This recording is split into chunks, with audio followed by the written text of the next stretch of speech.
un lugar de encuentro para el talento venezolano, dentro y fuera de nuestro país. Continuamos por todos los medios con Mingo. Otro nivel.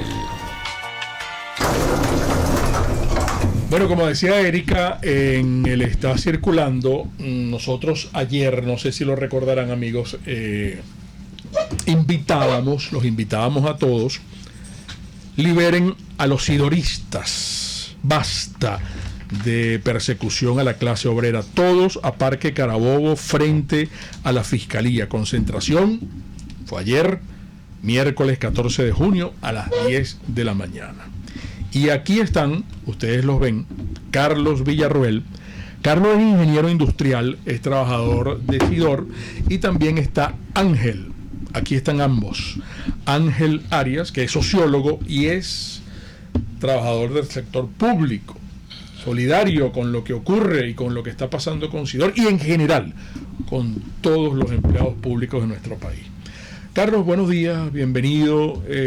Yo te agradezco y el equipo de producción te agradece sobremanera que hayas tomado un tiempo de tu agenda para acompañarnos hoy aquí, porque estas cosas hay que comunicarlas y mucho más comunicarlas de viva voz, que son ustedes los dolientes y los que están dando la cara por la situación que está ocurriendo con Sidor. ¿Qué está pasando? Haznos un compacto, un resumen y ponnos en el estatus hasta el día de hoy. ¿Qué es lo que viene también ahora? Bien, José, buenos días. Gracias por la invitación a este prestigioso programa radial. Bueno, principalmente hay que retroceder un poco para entender el colapso, no solo en lo laboral, sino en lo político, social. Mira, desde el 2013, ¿cuántos ministros de industria han cambiado? Han cambiado 6 ministros de industria. 5 o 6 con este. Con Hipólito Abreu. ¿Cuántos presidentes de la Corporación Venezolana de Guayana? Ya van 10.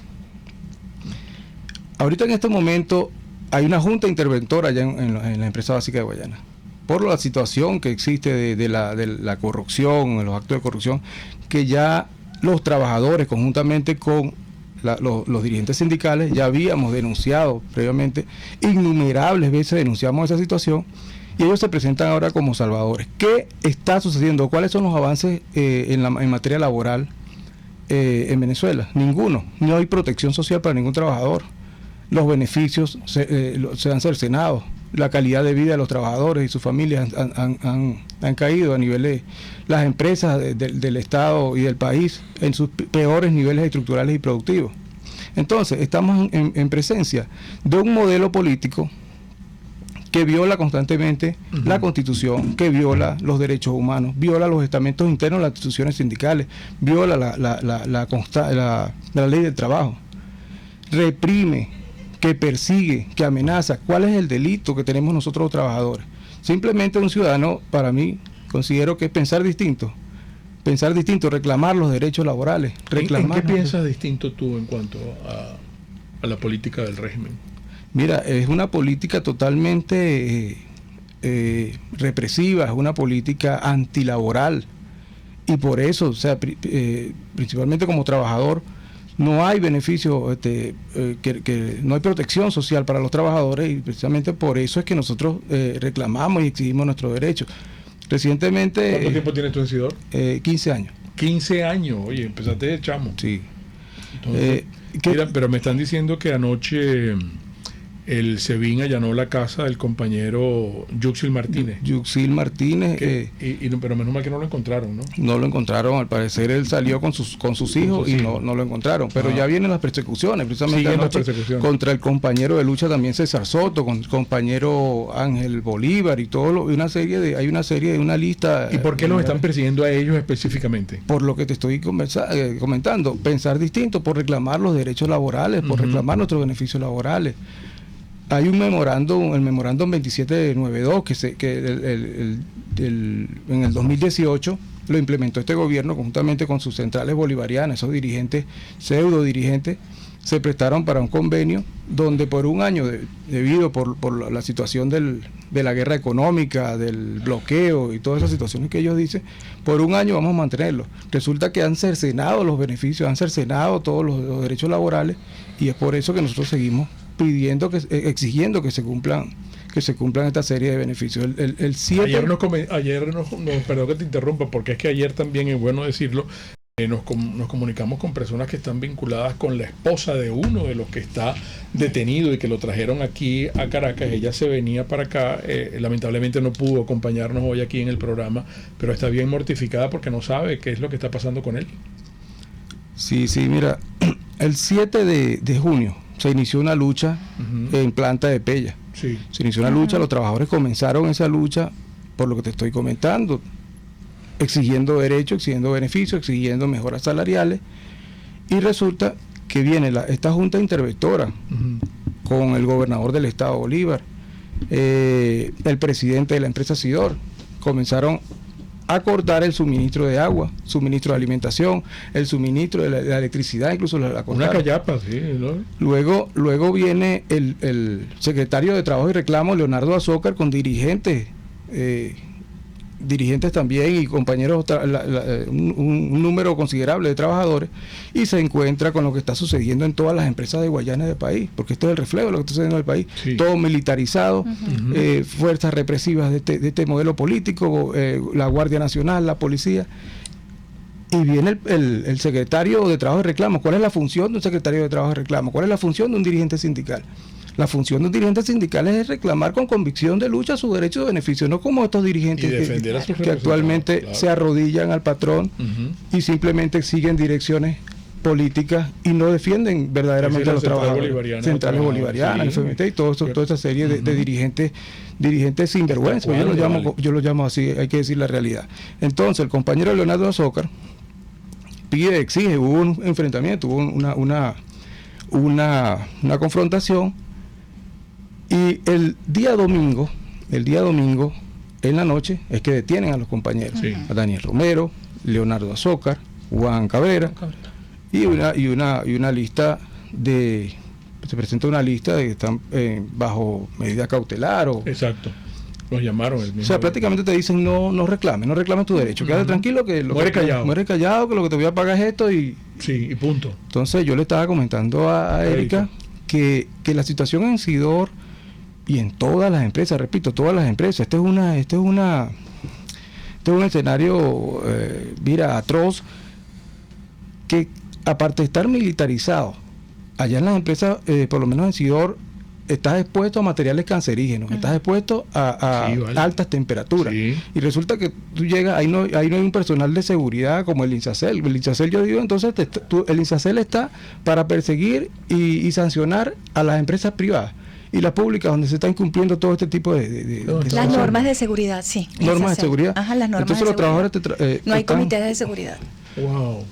Con botas de seguridad rotas, pantalones rotos, mascarilla. Una mascarilla en un ambiente laboral como ese tiene que reemplazarla incluso hasta 2 horas porque está sudando. Permanentemente, claro. Permanentemente, 2 horas, mira, vamos a cambiar. No, tienen 3 días con la misma mascarilla. Entonces viene el trabajador y le pide al supervisor, le comenta la situación y el ambiente laboral que no está óptimo, y resulta que te dicen, bueno, si tú no quieres, te sacamos y metemos a otro. Y si no, viene la policía o la Guardia Nacional y arremete. Incluso se han visto, hay casos donde armas de fuego han sacado a estos funcionarios para este terrorismo. Entonces, ¿quiénes son los delincuentes acá? ¿Los líderes sindicales, los trabajadores o este modelo político que está implementando medidas totalmente atroces? Ángel, ¿qué tienes que decir tú con relación a todo esto que está planteado? Sí, bueno, gracias. Por un lado, habría que decir que en el caso de Sidor, ¿no?, agregaría lo que está diciendo el compañero, que el gobierno se afinca porque Sidor a veces pareciera ser como una fuente inagotable de energías de lucha, ¿no? Además del rol que históricamente jugó, porque brevemente para repasar, aún en la situación tan adversa que tiene la clase trabajadora hoy en el país, con una destrucción muy fuerte de sus organizaciones sindicales, incluso numéricamente está muy reducida también la clase trabajadora, sí. En abril del año pasado hubo un proceso de lucha importante allí, no recuerdo ahorita si fue en Palanquillas o en Pellas, pero hubo una paralización de la producción. Lograron ahí un acuerdo que al final el gobierno no cumplió. En junio después en Palanquillas hubo un proceso de paralización. Claro, incluso en ese proceso lograron que desde otros sectores comenzaran a pronunciarse en solidaridad, ¿no? Sectores, solidaridad obrera. En enero de este año se dio el proceso donde estaba el compañero Yuxil, que coincidió con gente de Maderas del Orinoco y otras empresas que trancaron las avenidas durante varios días. Eso se cerró, metieron preso 9 compañeros, despidieron otros más. El gobierno se comprometió a sentarse a negociar con los compañeros. A las pocas semanas los estaba tomando represalias contra ellos. Ahorita comienza este proceso en el que incluso se enfrentan a la Guardia Nacional. Entonces, a pesar de los golpes recibidos, Sidor es muy importante porque parece una fuente donde siempre hay energías de lucha. Eso es una primera cuestión. De toda la vida. Claro, que quería plantear. Ahora, evidentemente es una política antiobrera brutal, como la está describiendo el compañero. Carlos. Es antiobrera en toda la línea. Sin embargo, quería plantear que igual es, desde nuestro punto de vista, es lo que llamamos, eso es el más crudo capitalismo puro y duro. Eso es lo que estamos planteando. ¿Por qué? Porque no solo esas son medidas para garantizar la explotación hasta donde más no se puede de la clase trabajadora. Eso es el contenido de la política del gobierno. Y además es muy capitalista porque está asociada al enriquecimiento privado, a la apropiación, a la acumulación de riquezas de capital por algunos. Por un lado, directamente vinculada a la corrupción. Es gente que de burócratas pasaron a burgueses en base a la administración del Estado. Incluso si vemos la política económica más global, también tiende a ser en beneficio de grandes sectores concentrados del capital, porque por ejemplo el gobierno 2014 para acá, cuando comienza el desastre, prioriza por ejemplo pago de la deuda externa que había contraído, una deuda odiosa según la doctrina internacional, prioriza pago al capital financiero internacional a cambio de dejar al país sin nada, incluyendo salarios. Entonces eso me parecía importante decirlo porque hay mucha pirotecnia ideológica, pero es una política antiobrera clásica, que incluso nosotros decimos que algunos de los ideólogos neoliberales estarían pasmados de cómo este gobierno ha logrado aplicar cosas que incluso otros gobiernos abiertamente de derecha no pudieron aplicar. Hay gobiernos de América Latina que se reivindican, para nada tienen retórica de izquierda y no pudieron aplicar los planes que este gobierno ha podido aplicar. Es una cosa. Amigos, hoy con la situación de Sidor, con Carlos Villarruel, ingeniero industrial, trabajador de Sidor, y Ángel Arias, que es sociólogo, trabajador del sector público. Vamos a un breve intervalo, vamos a Máster, identificamos y regresamos. Espacio para formar la nueva opinión pública venezolana por todos los medios con Mingo. Vamos a mostrarles las nuevas camionetas JMC que están en Distasis Motors para que ustedes las prueben. Ustedes, ¿qué tal un test drive? Test drive. Usted va a probar la camioneta. Hay distintas camionetas 4x4, JMC, camionetas pick-up, que usted muy bien sabe, mucho más que yo, la capacidad del motor, la carrocería, la carga, pero lo importante de Distasis Motors es que le permite a usted probar la camioneta. Y déjenme decirles que yo he investigado y son unas camionetas mucho más económicas que las de la competencia en su misma categoría. Esto, ojo, yo quiero que lo hable con mis amigos de Distasis Motors, que además de ser concesionario Honda de toda la vida, es ahora también concesionario autorizado JMC, y le doy un número inclusive para que llame directamente. Ahí tiene esa maravilla de camionetas con las especificaciones técnicas. 0212-285-7779 de Distasis Motors. Salón de belleza Tarena, con todo cariño. Ahí está Teresa. Teresa tiene prácticamente toda la vida. Toda la vida, desde que era una muchacha, ella se ocupó de su oficio, pero ha ido especializando, porque Teresa Ella ha asistido y asiste a numerosas exposiciones anuales de belleza internacionales, por ejemplo en Nueva York, en Las Vegas, en Verona, entre otras muchas ciudades, y ella se pone al día permanentemente con todas las nuevas tendencias, tanto en cortes como en peinados, como en productos, porque los productos que usa para el cuidado de su cabello, de su clientela, son productos que vienen normalmente de Italia y de Alemania principalmente. Salón de Belleza Tarena, mi querida amiga, venga para que la consientan.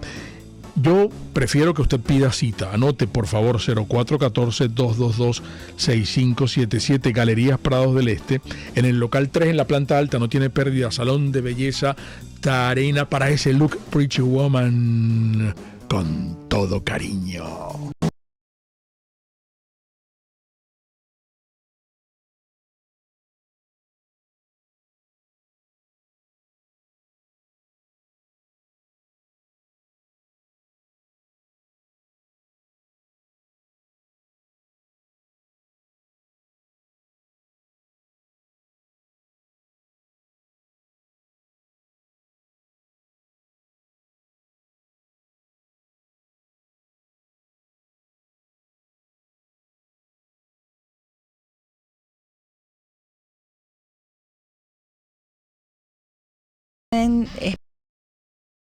Actual de la empresa, si está operativa,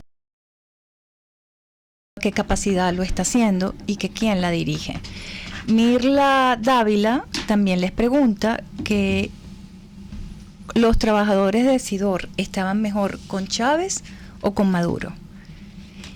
Y también quieren saber, hay alguien que les pregunta, sobre todo después que tú comentaste que tenías 15 años en Sidor, cómo estaba la empresa cuando tú comenzaste y en qué estatus se encuentra ahorita, un poco parecida a la pregunta de Rafael. Uh-huh.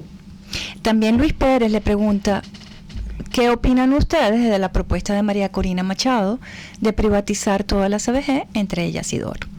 ¿Ustedes creen que el Estado venezolano quebrado va a salvar sus plantas y sus puestos de trabajo? Bueno, mira, como primer punto, sobre la productividad de la empresa. Lo comenté de temprano al presidente saliente de la empresa Sidor, Néstor Astudillo, en varias ocasiones públicamente le indiqué que le dijera la verdad al país, que no le mienta al país. Ellos dijeron que en un lapso de un año produjeron 238,000 toneladas de acero. Resulta que en el año 2007, antes de la nacionalización de la empresa, hubo un récord productivo en la empresa Sidor de 4.700.000 toneladas en un año. Resulta que si saca una privada.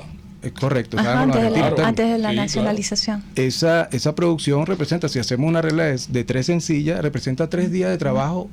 En 3 días, o sea, en un año se hizo lo que se producía en aquel tiempo en 3 días.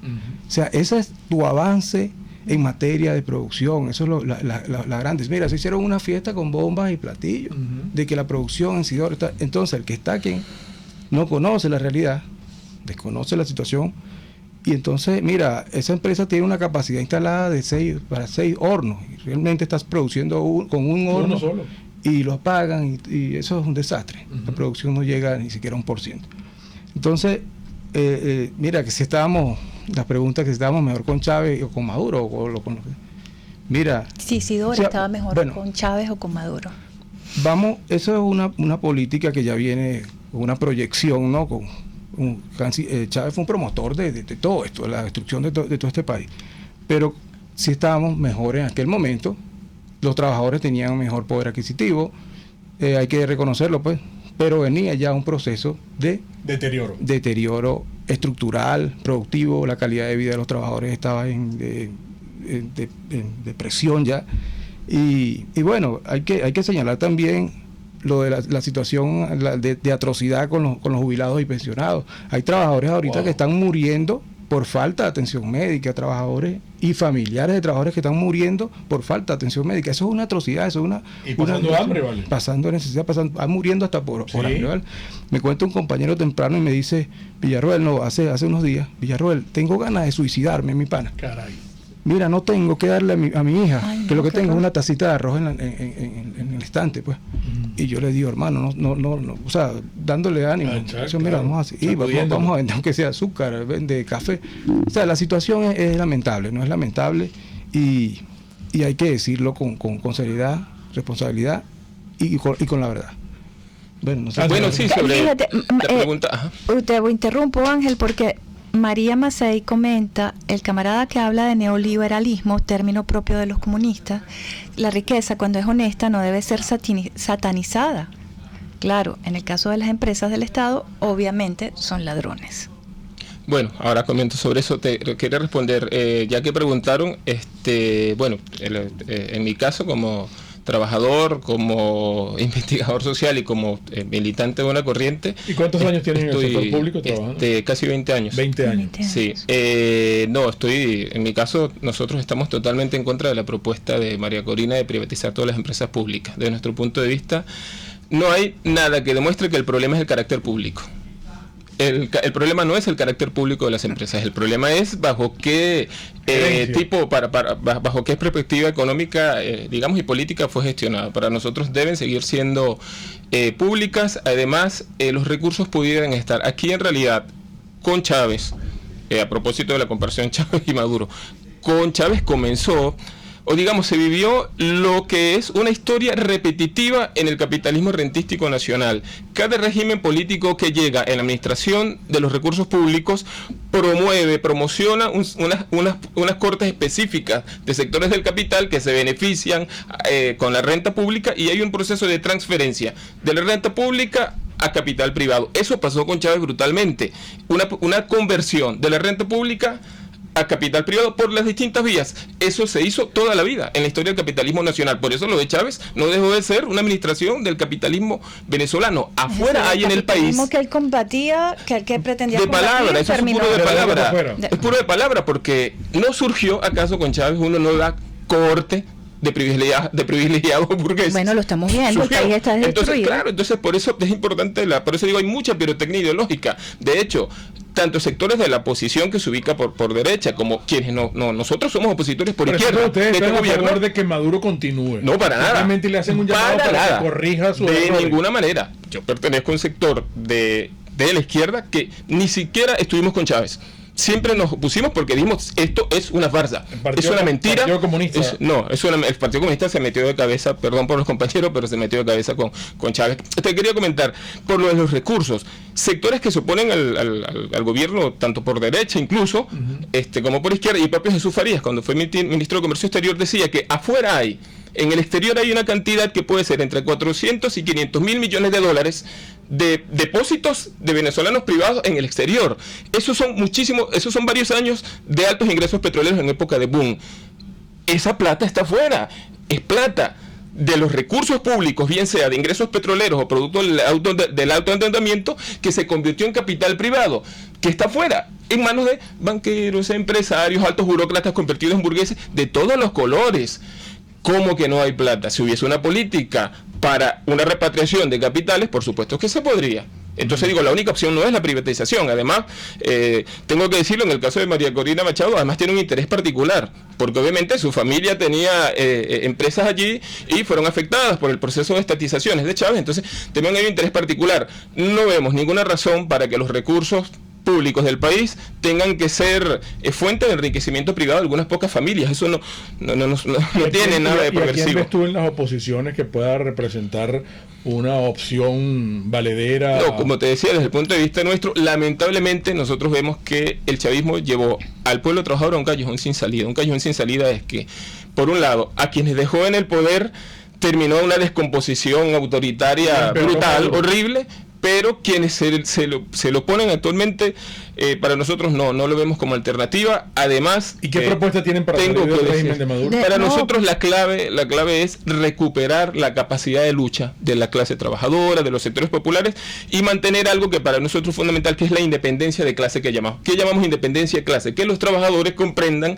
que cualquier proyecto político que no cuestione las bases de una sociedad profundamente desigual, basada en la explotación de las mayorías, no va a resolver sus problemas. Ese es un planteamiento, a eso llamamos independencia de clase. Por eso no estuvimos con Chávez, por eso no estamos con los candidatos actuales de la oposición. Nos parece que... Ni con Maduro. No, para nada, es lo mínimo. Nosotros enfrentamos y combatimos este gobierno que se te llena la boca hablando diciéndose obrerista y es el capitalismo más rancio. O sea, ¿qué es lo peor? Porque a los ojos de las mayorías trabajadoras ensuciaron totalmente las ideas de una posibilidad de una sociedad distinta al capitalismo. Nosotros queremos, es posible, es necesario una sociedad distinta, pero lo que esta gente hizo fue un desastre. El capitalismo venezolano, que ya venía enfermo, aquí todos saben, los que estudian, los que tienen más, el capitalismo venezolano venía enfermo. A finales de los 70 comienza una crisis muy profunda, hasta el Viernes Negro, etcétera, etcétera. Eso lo hereda Chávez, y todos los males del capitalismo venezolano se profundizaron con Chávez, pero en nombre del socialismo. Tremendo problema.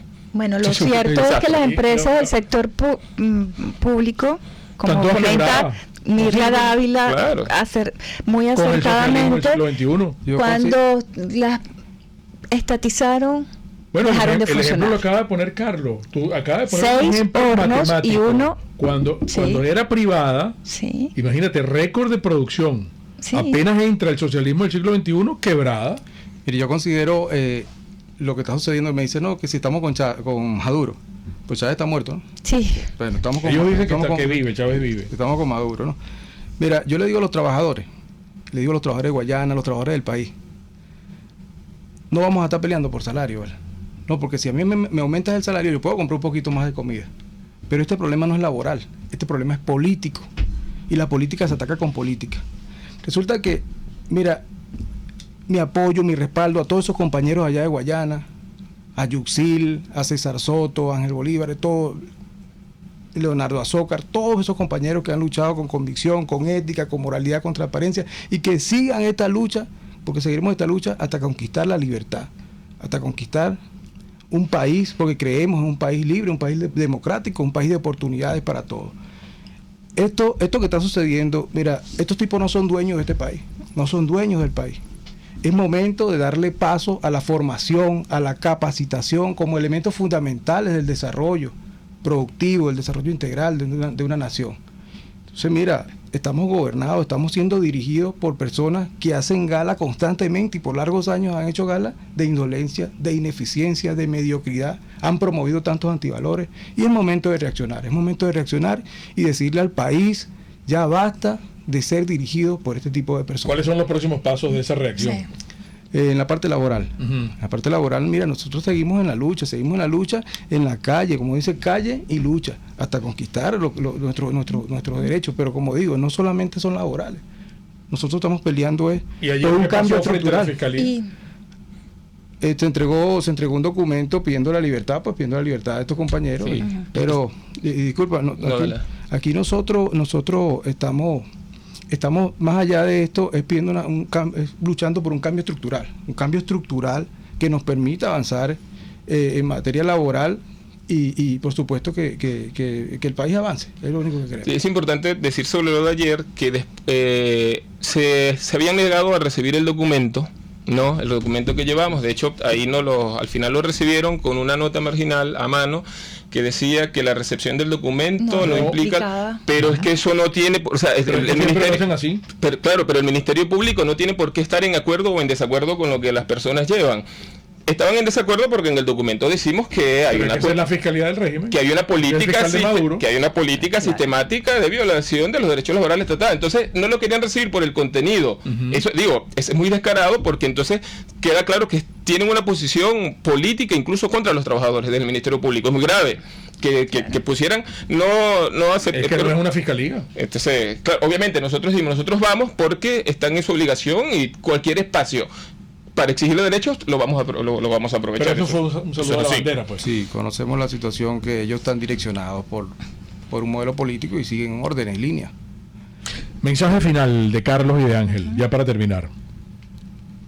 Bueno, principalmente eso, que los trabajadores de Guayana, los trabajadores del país, que no desistan en esta lucha, que no desistan, que sigamos firmes con esa fe inquebrantable hasta lograr la libertad y la justicia.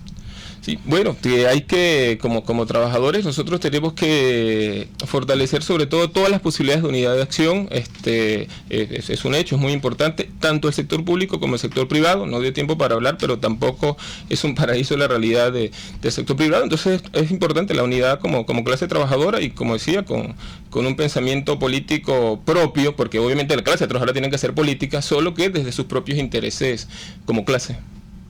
Muy bien. Calle y lucha parece una consigna del PSV, ¿verdad? Calle y lucha, pero la realidad es esa, vamos a seguir para adelante.